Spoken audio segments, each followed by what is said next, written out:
Good afternoon, South Africa. My name is Soli Maladzi. I'm the DA's Parliamentary Caucus Whip for Media. Today, the Parliament's Programming Committee discussed the proposed motion of no confidence in President Cyril Ramaphosa's failing cabinet. This motion was tabled by DA Leader John Steenhuisen in his reply to the State of Nation Address debate. Hi, John. Please tell us, thank you.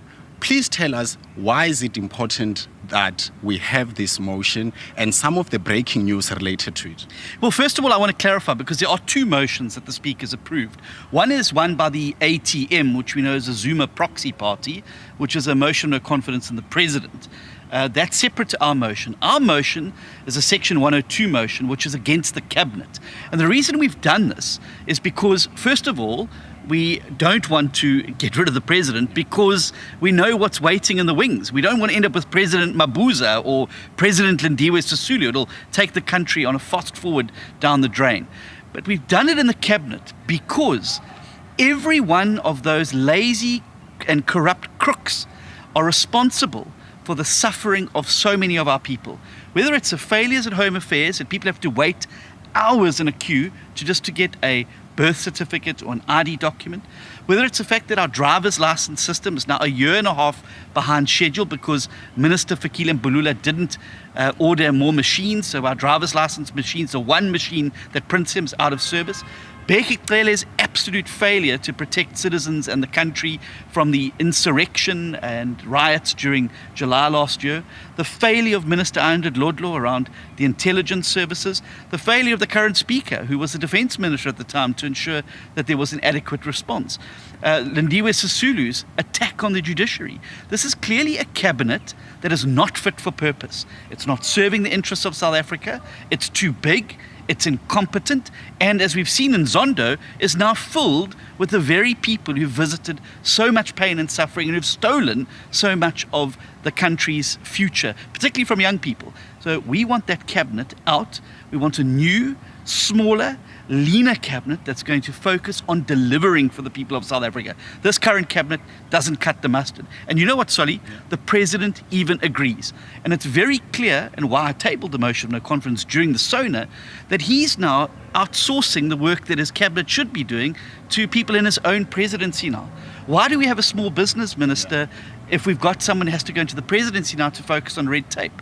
What else could be your job as the small business minister other than cutting red tape?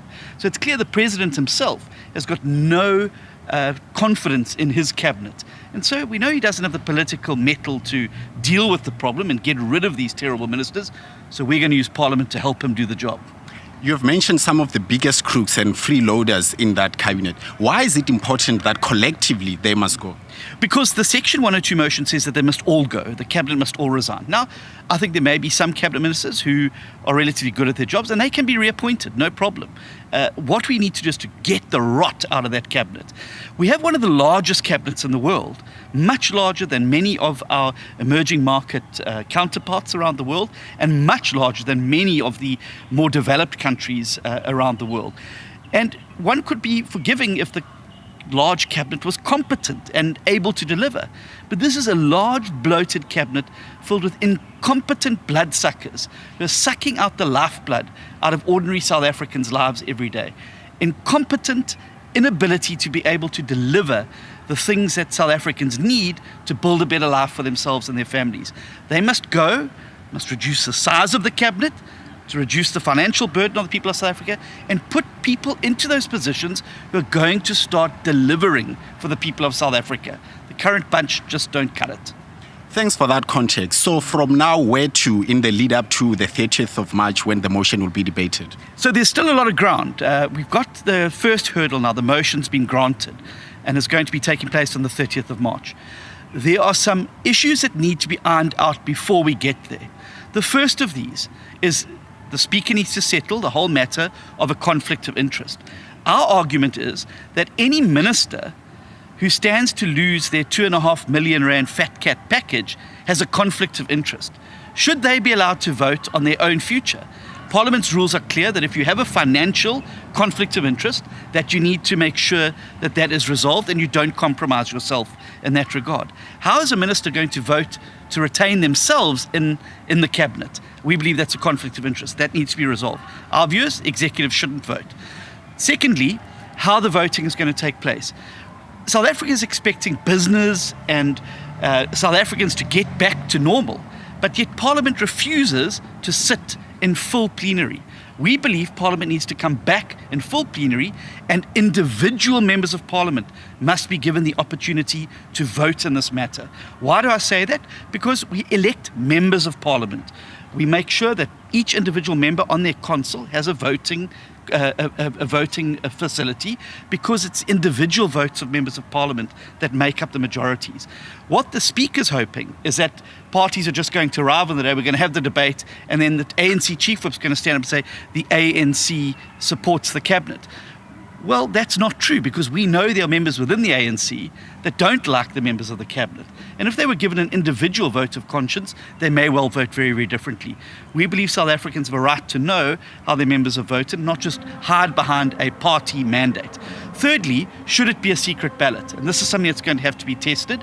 We know that there's a great deal of intimidation from within the ANC about how people vote. We need to make sure that people have got the political cover to vote according to their conscience. So, out the gates now, but there's a lot of road for us to travel before we get to the 30th, and a lot of key questions that need to be decided before that crucial vote happens, to make sure that it's a vote that takes place in the best interest of the people of South Africa. And that's a very key component. And in light of that, what's your final message to the people of South Africa in preparation to the 30th for this important vote? So we're going to be running a campaign, Solly, that's going to focus on getting the public out there, and I hope many people are watching, behind this motion. It shouldn't be a DA motion. It should be a motion that the people of South Africa take on as their own, because it is the people of South Africa that are suffering due to the incompetence of these corrupt, useless ministers sitting around a table, quaffing champagne, driving around in fancy cars, who are completely removed from the terrible reality of life for so many South Africans. We're doing this motion on your behalf. Get behind the DA.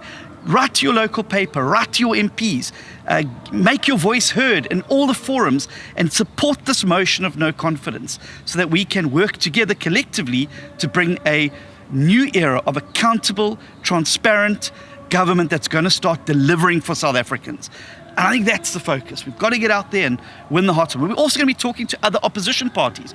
If you happen to be a member who supports another party, put pressure on that party to get behind the motion in Parliament, because it's in all of our interests that we remove these corrupt layabouts out of office and get government working for you, the voters at home. Thanks very much, John, for the work that you're doing in using parliamentary mechanisms to entrench our democracy. And that's a wrap from Parliament. Thank you very much for joining this broadcast. Please share it and join all of our social media accounts for more breaking news. Thank you very much.